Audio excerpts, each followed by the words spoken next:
हम देखेंगे यहाँ कक्षा 12वीं का अनिश्चित समाकलन चैप्टर का प्रश्न है। समाकलन वर्गमूल a ऋण sin 2x dx का मान ज्ञात कीजिए। इसको हल करेंगे। हल हमें दिया है a ऋण sin 2x, ये वर्गमूल में है और बाहर में dx। देखो, इसको पहले हम क्या करेंगे, इस वर्गमूल को हटाएंगे ताकि हमें हल करने में सरलता हो, आसानी हो। इस कारण हम इस वर्गमूल को हटाएंगे। तो पहले वर्गमूल को हटाने के लिए क्या करेंगे, हम यहाँ पर एक का मान रख देंगे। एक का क्या मान होता है, पहले समाकलन एक का क्या मान होता है, एक का मान होता है cos वर्ग x धन sin वर्ग x, इतने का मान होता है एक। यहाँ पर लिख देंगे, चूँकि cos वर्ग x धन sin वर्ग x बराबर होता है 1। इस प्रकार से यहाँ पर लिख देंगे। ये कोष्टक कर देते हैं इसको। ये एक का मान हुआ और उसके बाद sin 2x का रख देते हैं जैसे के तस, मतलब ऐसे ही रख देते हैं इसको। कोष्टक वर्गमूल लगा देते हैं dx।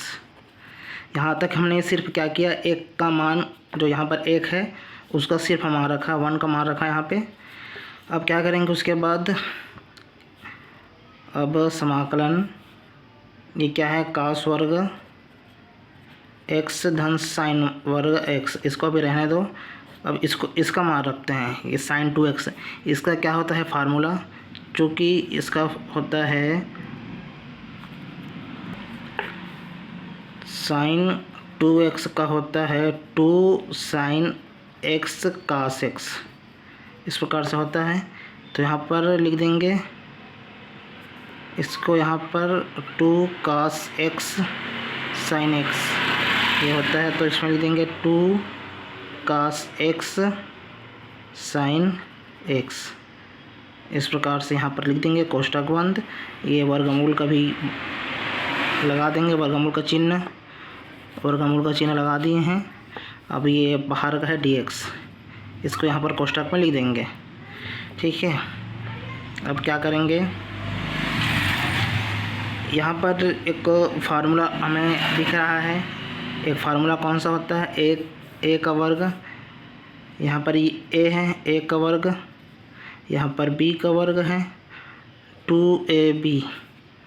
ये किसका फार्मूला होता है, ये होता है इस फार्मूला a ऋण b का वर्ग इक्वल टू होता है a वर्ग धन b वर्ग ऋण 2ab।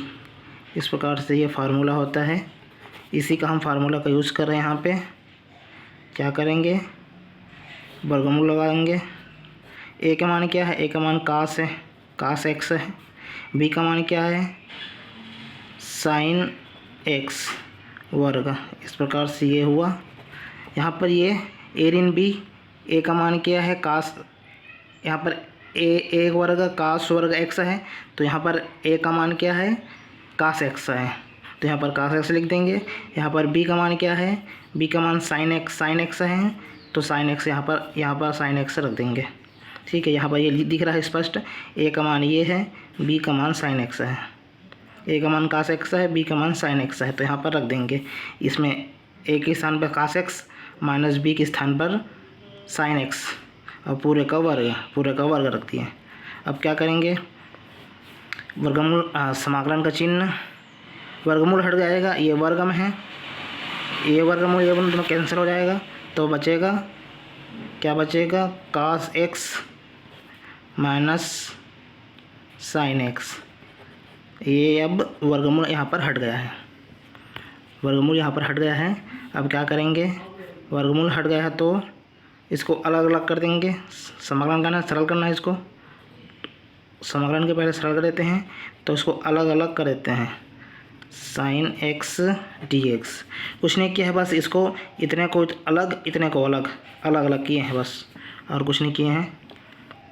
अब इसका मान होता है,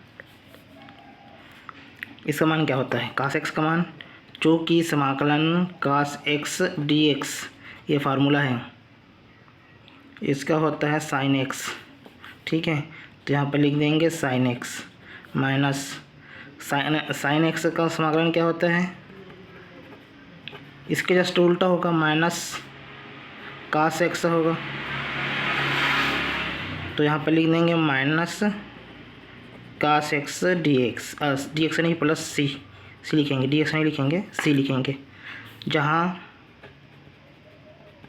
यहाँ पर लिख देंगे जहाँ सी समाकलन स्वैच्छ अचर है, समाकलन स्वैच्छ अचर है। तो इस प्रकार यहाँ पर बन जाएगा साइन एक्स, ये ऋण ऋण का गुना प्लस हो जाता है, यहाँ पर कास एक्स प्लस सी। इस प्रकार का उत्तर ये हो गया। यहाँ पर लिख देंगे अतः क्या है प्रश्न में ये है साइन एक्स एक ऋण साइन 2x dx का मान साइन एक्स धन कास एक्स धन सी होगा। इस प्रकार से ये आपका आंसर हो जाएगा। इस प्रकार से ये प्रश्न का हल हुआ। ये अनिश्चित समाकलन का था। अगर समझ नहीं आया तो एक बार वीडियो को वापस रिवर्स करके देख सकते हैं इसको। इस प्रकार से बन गया समाकलन का प्रश्न, अनिश्चित समाकलन का प्रश्न है ये, कक्षा 12वीं का है।